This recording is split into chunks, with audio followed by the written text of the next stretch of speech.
Good evening, morning to everyone. Lots of love, lots of happiness I wish you, lots of prosperity on your spiritual journey. This is proof to me that you're alive, and Nazarene is with you. I don't want to say I hope because as Nas famously said, hope is false expectations to be real, and that's food for thought itself. So I have faith that whoever's watching this, I'm just trying to get the right angle so you can actually see me. It's like 4:30 in the morning. Obviously we're finally hitting fall, hitting October, and it's getting colder, man. It finally got cold on the East Coast. It was nice and warm. I was loving the warm weather, but it got cold. So there we go, good angle. So once again, lots of love to everyone, lots of good vibration. I pray that this video is reaching you with good health. And tonight and this morning, I want to talk about karma and how important it is. And as I have said in my previous video, once before, a few videos back,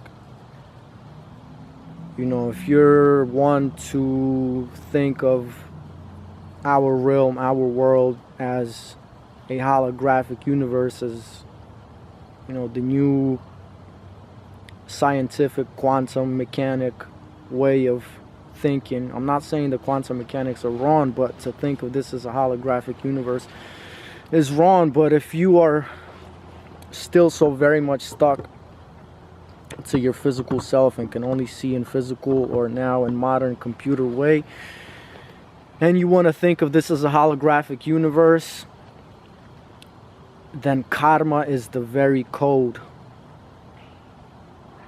to this holographic reality, which it is not. I'm not contradicting myself, I'm just trying to give you an image. And in the Western world, we have very much Americanized and Westernized the idea of karma. And we think a very, very, very small part, and I do say very a couple times because we literally think of it in such a small way compared to what it actually is, that we are missing the whole idea. We're missing the whole picture of what karma actually is. And it's very important to know because a lot of us, well, all of us actually, we go through our sufferings. As one of the noble truths of Buddhism says that all life is suffering, but in fact it shouldn't be that way. And we can break from those chains if we follow the correct spiritual path. And this channel and this podcast prove to me that you're alive. I want to do just that. I want to bring you that correct path. Not only of living, but of thinking. And of course, treating one another. And karma is very important. Because like I said before, a lot of us are in certain situations. Our heads are filled with constant thoughts, unstoppable.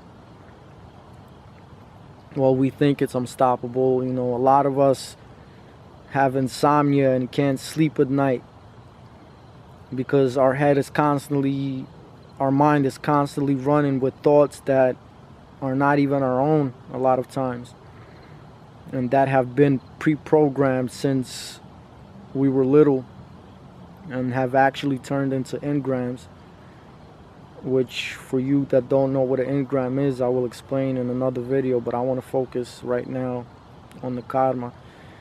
And of course, a lot of us are in certain financial situations and in certain social classes, and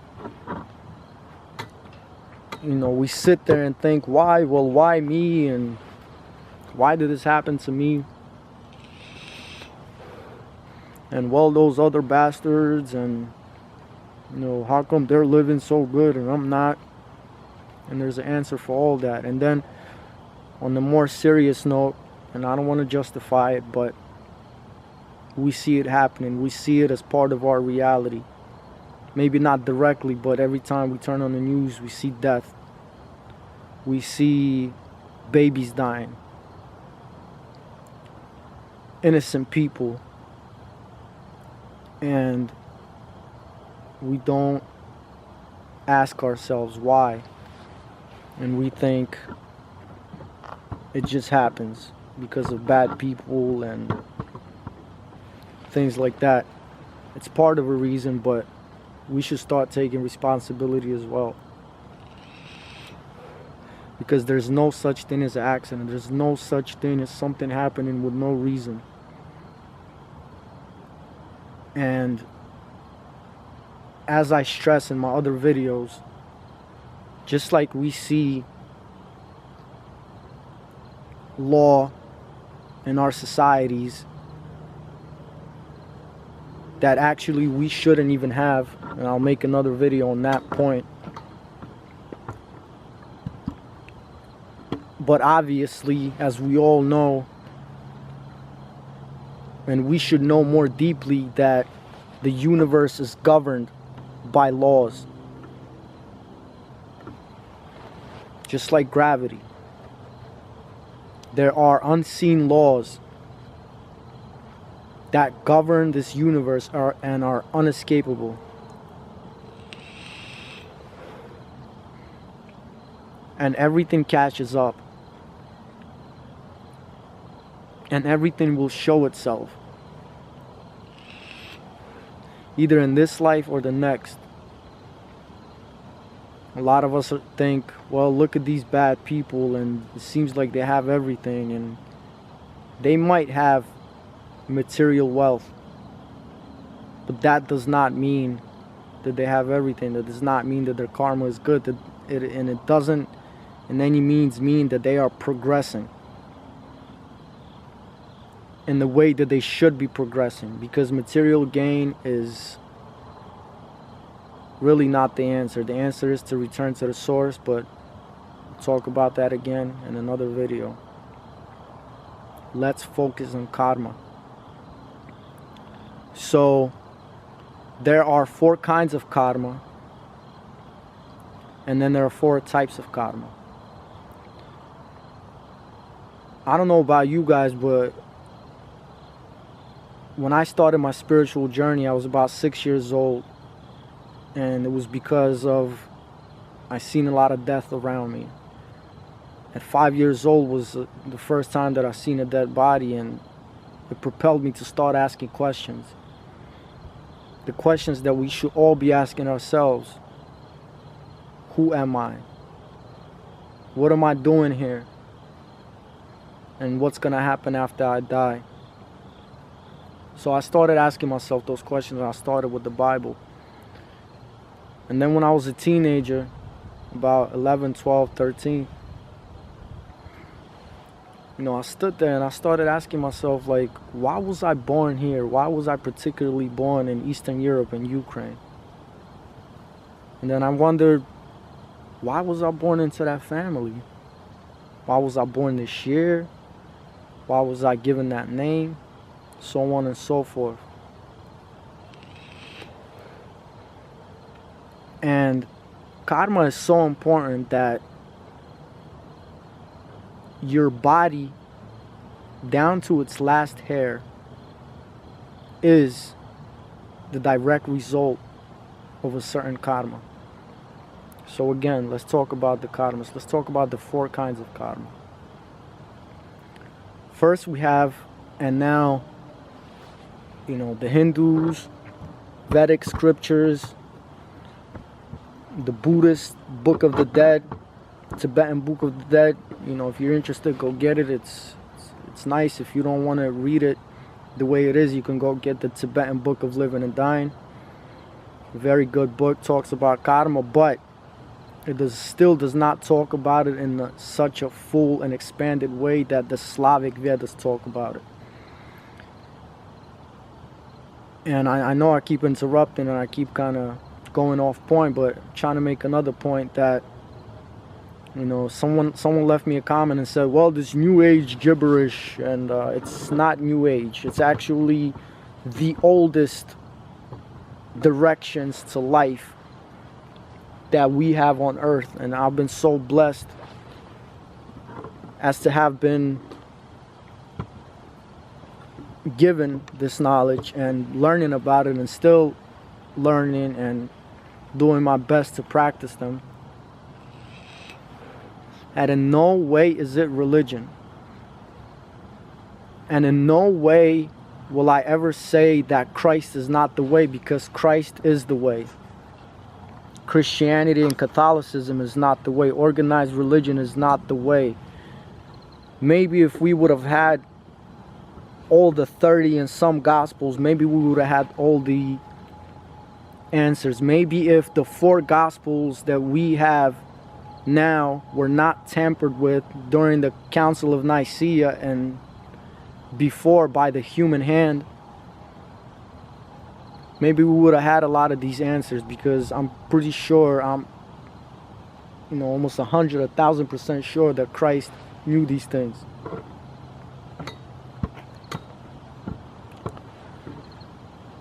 And they have completely distorted the truth and the message that Christ was teaching us. And I made a video about it called Jesus Christ, Who Was He Really? And I'll make more videos about it, because it's very important to know that Christ did sacrifice himself for us, but we did not get the real message that Christ came here with. And all these things, I'm pretty sure, were in all the gospels that were out before our today's 4 gospels. And so what I'm trying to say is, the knowledge that I'm giving you, the knowledge that I have been getting in the past 26 years, is not part of any organized religion. Once again, they are directions. Directions to the way we should live. And our ancestors, a very, very long time before the Kali Yuga period, were living. And they are the only keys, just like the path of Christ consciousness and Buddhahood, to reconnect us back to the source. Because we are all sparks from the Creator's fire. And we are all still, right now, our true eyes is in the spiritual world. And this is only a projection. We are here to get an experience, but we are here to pass the test in order to ascend, not descend.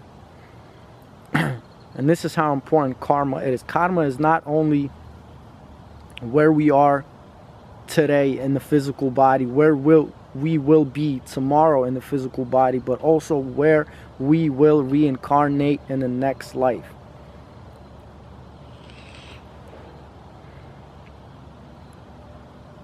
And without even knowing, we tie karmic strings to one another. Without even ever seeing people, we tie karmic strings. For example, all of us in the Western world is so stuck on fashion and such things. Let's say we buy new sneakers. Without even thinking that perhaps those sneakers were stitched and made by hand in a sweatshop somewhere abroad, overseas, in China, let's say, or Vietnam, or wherever, in a sweatshop in the basement by a small child. Child labor, kids, with no breaks, with no lunch breaks. And maybe you're gonna think, oh, this guy's being a little too extreme, but hear me out, because it's really happening. A small child is stitching those sneakers for us. We never seen the kid. We buy the sneakers, and yet we tie a karmic string, not only to that kid, but to ourselves, that we're gonna have to answer for.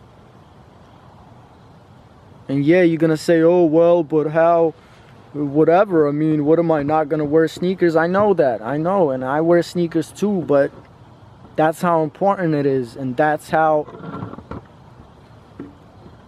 everything is so connected, and we are so one in that sense. That just because we don't have the balls enough to do something about it and say, I'm gonna be different, we tie karmic ties, and we are gonna have to answer for each and every one of those ties, either in a good way or in a bad way. Another example, you know, we go so crazy for diamonds, and yet so much blood and tyranny and tears are connected to diamonds for centuries now.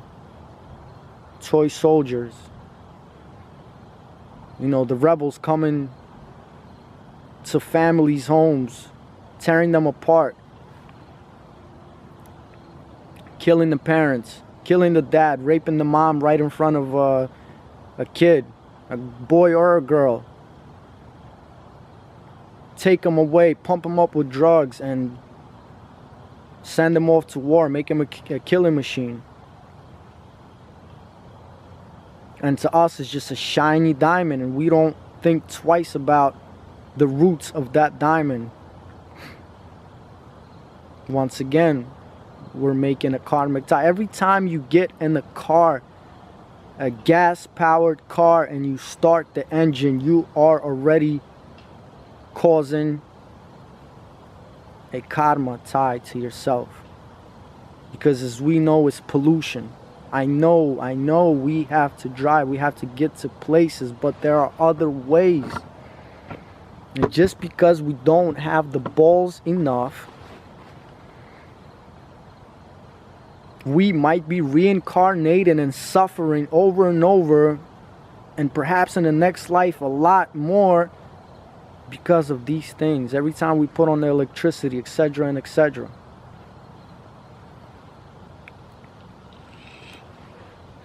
It's very important. We got to start thinking about these things. A big thing is eating meat.